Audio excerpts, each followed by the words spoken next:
Welcome to Study Time, a televised home learning program produced by Rwanda Basic Education Board. Hello students, a very warm welcome to the TV learning program. As usual, I'm your teacher Herbert, and I will be taking you through the biology of thin air true. And we are still on the same unit, which is Unit 10, which is concerning about gaseous exchange in human and in plants. That is the unit title. We are going to go through lesson 3, which is concerning about the effects of smoking and even gaseous exchange in plants. Last time, on the last lesson, which was lesson 2, we discussed about respiratory diseases. And the respiratory diseases, we talked about diseases that attacks the respiratory system. And these diseases are examples. We talked about tuberculosis and how the signs and symptoms and the way of preventing it from human. We also talked about the asthma. We talked about the emphysema. We talked about chronic bronchitis. We talked about the number of diseases that attacks the respiratory system. We've been mentioning about the signs and symptoms, how these diseases attacks the respiratory system, the breathing mechanism, the breathing process. Where I also brought what you call coronavirus, which is also a disease which is also very serious that attacks respiratory system. And it affects the breathing mechanism, and which eventually can lead a person to die. So we're going to talk about the effect of smoking. I know some of you stay with smokers. You may find that yourself, you don't smoke, but you stay in your residence, in your home state, you stay with a person who is a smoker. And eventually you may find you're going to suffer from this, you're going to suffer from the effects of smoking. And in that case, in biology, it is referred to as passive smoking. And you can inhale more smokes, more fumes than a real smoker, and which can affect your respiratory system. So let's talk about some of the effects that affects the respiratory system, and which can lead into some of the complications in terms of breathing mechanism, which can lead into some of the diseases in our lungs. So the learning objective of the lesson we have to be able to explain in details the effect of smoking in the respiratory system. How does smoking process or smoking can affect our respiratory system? If I mention about the respiratory system in general, I'm talking about the breathing process, all right? We're going to describe the process of gaseous exchange in plants. How does plants make gaseous exchange? In the previous lesson, we talked about how plants gives us oxygen and we give them carbon dioxide. And how does the plant able to absorb carbon dioxide? We mentioned about the diffusion. All right? So let's start our lesson. I will come in my lesson, so enjoy the lesson now. Let's start the lesson. The effect of smoking on the respiratory system. What is smoking? Smoking is the process of inhaling a fume or a smoke into our body. And most of the time when you're a smoker takes in tobacco, okay? We have tobacco, and tobacco is very dangerous because one of the major components that makes tobacco, we have nicotine and tar. Nicotine and tar are the major components of tobacco. Tobacco smoking is common because it is increasing day by day. And one of the effects of smoking, we have ever realized it, is what you call cancer, lung cancer. Most of the big percentage who are suffering from lung cancer are smokers. So let's go and talk about the effect of smoking in our respiratory system. The respiratory system is not designed to cope with tobacco smoke. The way how the structure of the respiratory system or the lungs are not designed to be able to cope with the tobacco smoke. Tobacco smoke paralyzes the cilia because there are some of the cilia which are normally beating and trying to purify the air that we breathe and becomes to be healthy air. Once those cilia become paralyzed, they are no longer be able to purify the air we are breathing in, the respiratory tract, and stops their movement. So eventually, the respiratory tract will no longer be moving because the cilia has been paralyzed. Tobacco smoke increases the production of mucus because once you're a smoker, that's why most of the time you find some people who are really smoker, who are daily smoker. Most of the time you find they are ever releasing what we call a sputum day by day because there's more production of the mucus in their passages, in their air passages, and you try to release that mucus from their air passages. And that production of the mucus, once it is increased in the air passages, that one cough, and even by a smoker, is attempt to remove the excess mucus from the respiratory system. In most of the time, you find a person is trying to attempt to cough in order to attempt to remove the excess mucus from the respiratory system. Most of you stay with smokers. They have a habit of always coughing. Is coughing because there's more production of the mucus and their respiratory passages, and you try to cough in order to attempt to remove the excessive mucus from the respiratory system.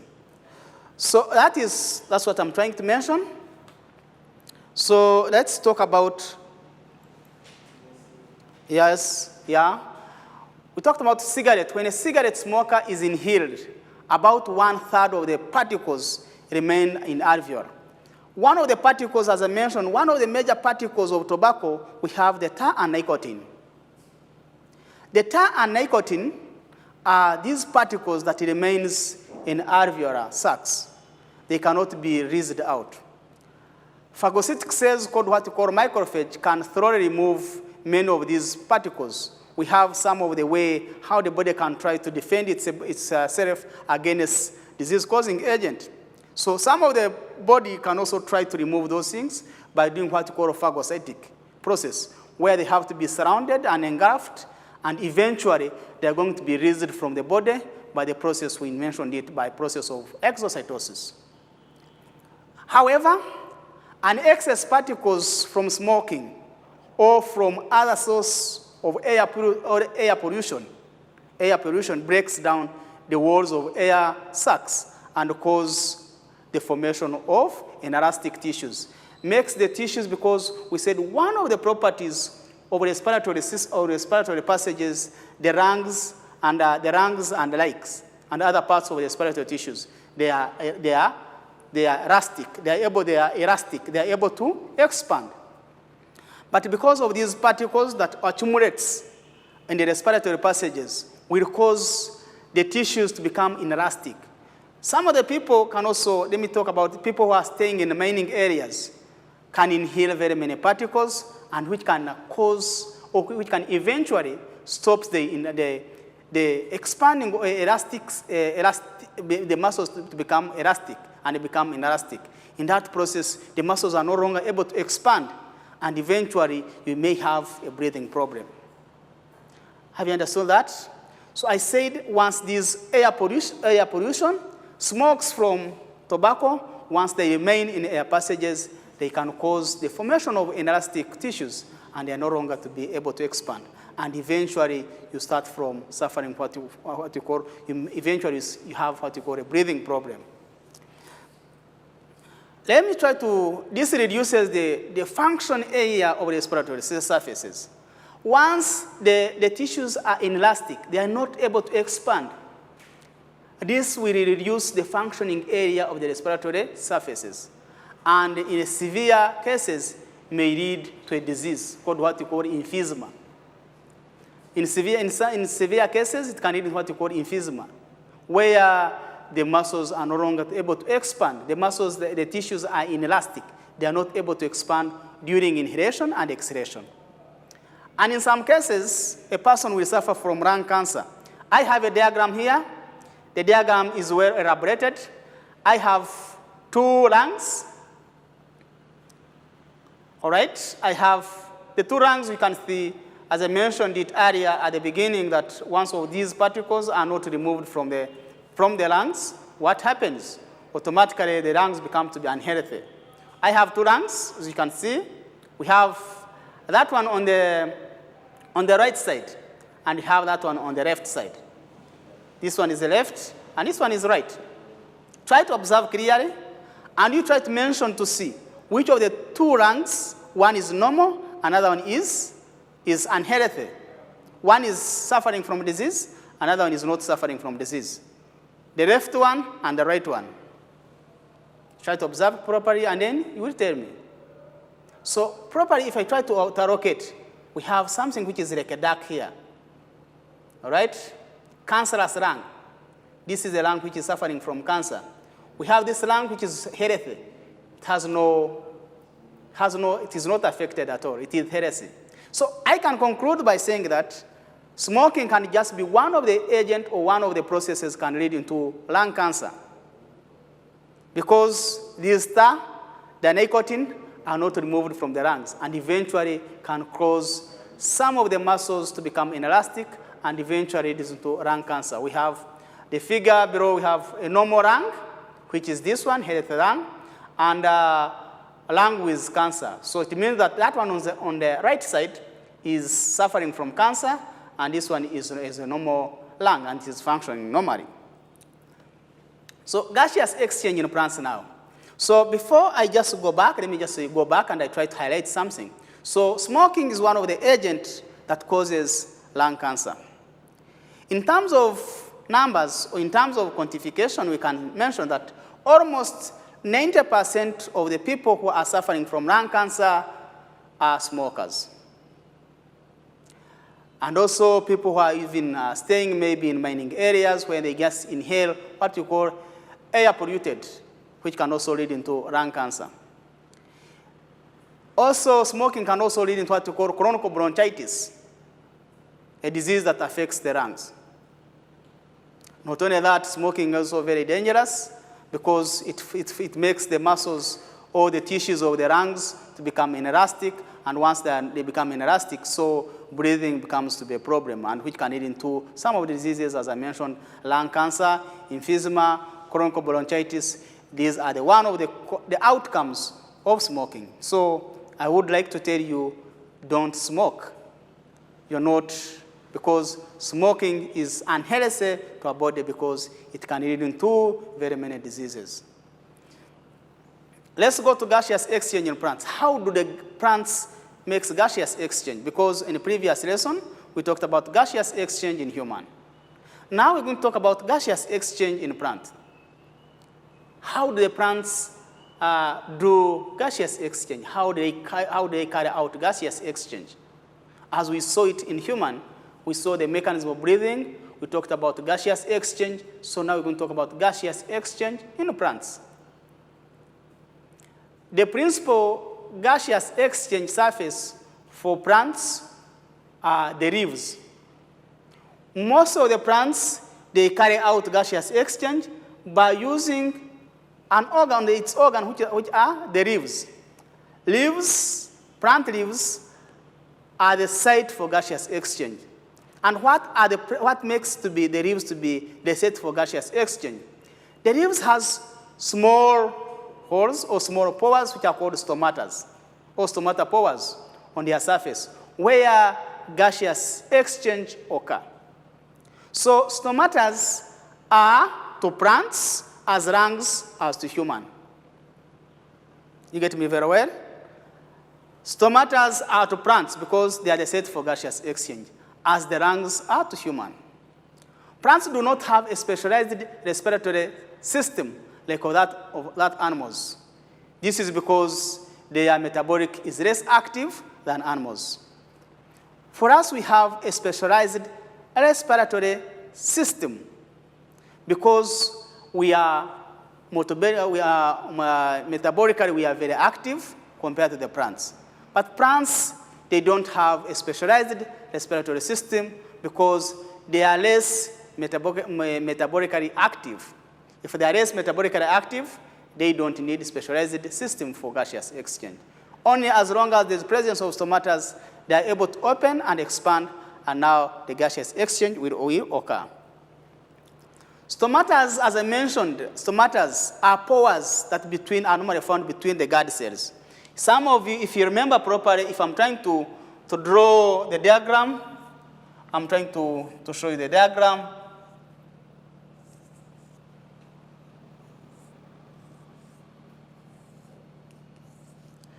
These two are called the guard cells.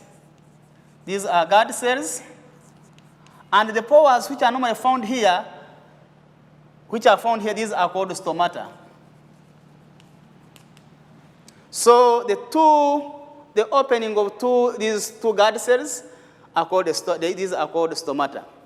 Stomata are pores between the guard cells, and they are found on upper and lower epidermis. When we talk about the internal structure, if we have the upper epidermis and the lower epidermis, we're going to see it.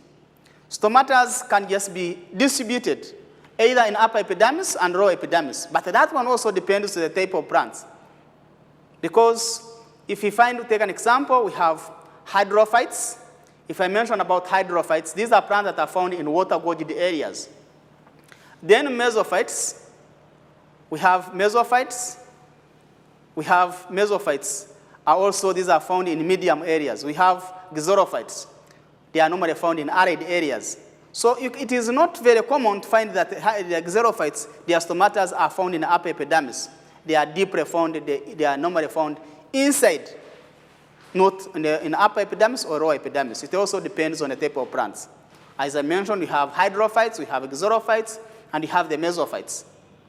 I said hydrophytes, they are found in water-gorged areas.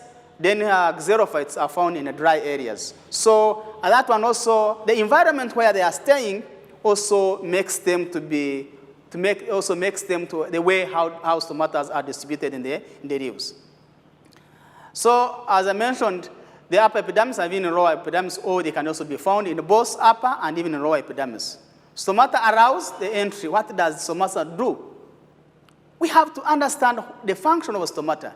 One of the functions of stomata, the entry of carbon dioxide into the leaf during the process of photosynthesis, because carbon dioxide, as we talked it, is a raw material for photosynthesis. During evaporation of water in biology is referred to as transpiration, loss of water in form of vapor. So plants also, stomata is also very important to carry out the process of transpiration, evaporation of water, loss of water in form of vapor. So stomata also carry the function of evaporation. When the water is too much in a plant, the plant can also lose water in terms of evaporation when it is too hot.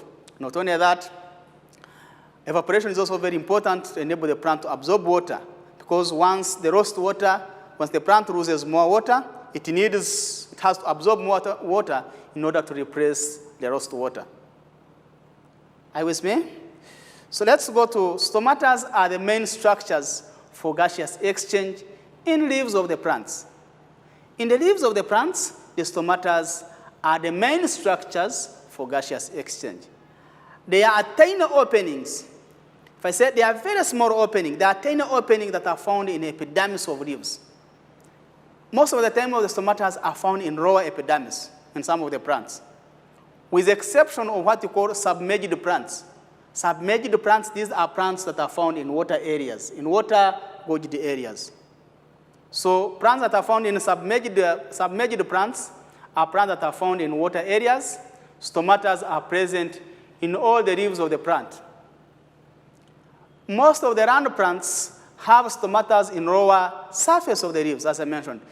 You have in your homestead, where you're staying, most of the plants these are most land plants, their stomata are on lower surface of the leaf. Yes, stomata allow gaseous exchange, as I mentioned it earlier, to take place in the leaves, because most of the time they need carbon dioxide to carry out the process of photosynthesis. So they need to allow carbon dioxide to enter and oxygen to leave from the leaf. Let us examine the structure of the stomata to understand how gaseous exchange takes place. We are going to examine and see how the structure of the stomata looks, and we are able to see how it carries the process of gaseous exchange. We have the diagram here, and you see there is now trying to expand. This is the nucleus, they are thin outer wall, they are thick wall, and also they have epidermal cells, we have chloroplasts, and you know the function of chloroplasts is to trap sunlight energy. And we have the stomata pores, they are now trying to expand. And once it expands, once the stomata expands, the guard cells also try to expand. In that way, eventually that one leads into what we call opening of the stomatas. And water leaving the guard cells. Once the stomata is open, water will be able to leave the stomata.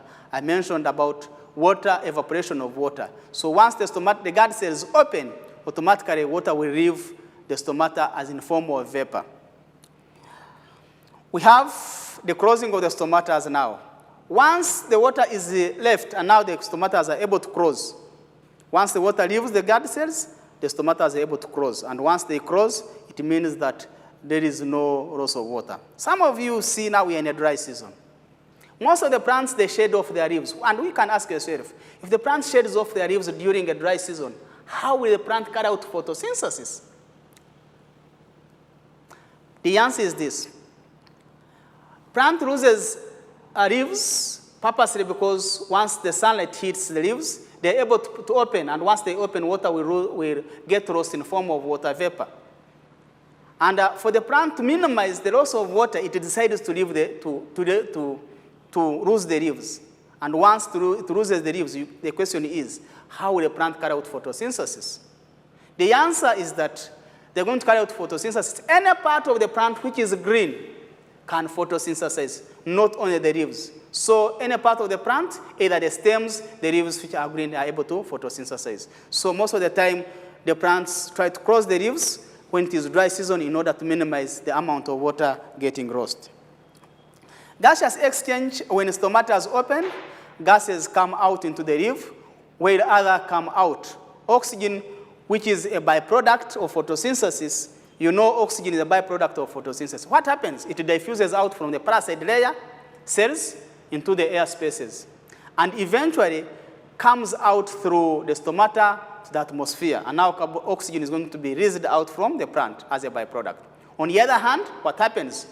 The carbon dioxide, which is going to be entering because oxygen is going to be released as a byproduct, and now carbon dioxide is going to enter from the atmosphere. It will enter into the leaf through the stomatas into the air space. So that is the process of how the gaseous exchange takes place in plants. We have a diagram that shows the internal structure of a leaf, not external structure of a leaf. I know some of you have ever gone through that diagram. We have the upper part. We have this part which is called air space. You can see this is red and this is blue. It means that oxygen is diffusing and carbon dioxide is entering into the leaf, which is a raw material for photosynthesis, and goes into the air space. And now oxygen, which are in air space, has to leave out the stomata through the guard cell. These are the guard cells. And I remind you, the upper part of the leaf has got more chloroplasts, because in upper epidermis, that's where more photosynthesis takes place compared to the mesophyll layer and even the lower epidermis. When you check on lower epidermis, there's what is found in lower epidermis. There's the guard cells, there's air space, and even a less number of chloroplasts. So that is a process trying to show the internal structure of a leaf and try to show you how the gaseous exchange takes place. You see the arrows. The red one are trying to show oxygen is leaving the leaf as a byproduct, but carbon dioxide is diffusing into the leaf through a pore which is called stomatas, and the guard cells are able to open, and carbon dioxide is going to diffuse and going to be stored in airspace, which is going to be used as a raw material for photosynthesis. This means that the concentration of carbon dioxide in parasite cells becomes lower than in airspace. Outside the cell, therefore, during photosynthesis, carbon dioxide diffuses into the parasite cell. The carbon dioxide will diffuse into the parasite cell from the airspace. Then, on the other hand, photosynthesis produces oxygen, whose concentration becomes high. Once the concentration of oxygen are increased in the airspace, that one will cause the carbon dioxide to diffuse and replace oxygen, which is a byproduct, and able to diffuse into the airspace. So higher concentration of oxygen in the parasite layer leads the diffusion of carbon dioxide. As in human, once the carbon dioxide increases in the blood, what happens? Inhalation takes place. You are going to take in more oxygen to replace the carbon dioxide in the blood, which has been increased in a high concentration. So that is, on the other hand, photosynthesis produces oxygen, whose concentration becomes to be high inside the parasite cells than in airspace, and that's supposed to be surrounding cells. So stems of the wooded terrestrial trees and even shrubs have areas of Ross arrangement cells with a large airspace. So these terrestrial trees and even shrubs, they have a large airspaces between them. These cells together form a structure called what you call lens cells. Lens cells are formed when the epidermis is replaced by the bark. And lens cells appear scattered on the surface of the stem as small raised open. So, students, we are winding and we are ending our lesson. And when we are ending our lesson, we have to give lesson assessment. We have to give you an assessment or an exercise. You call it an assessment, an exercise. So you're going to go through that exercise, and we are able to work on it on the next onset lesson of biology in senior 2. So number 1, I said, what are the structural differences between guard cells and other epidermal cells? Number 2, although the leaves are the main organs of gaseous exchange in plants, the roots also absorb oxygen in the soil. Why is this necessary? The roots can also absorb oxygen in their roots. Why is it necessary? So student, that is home assignment.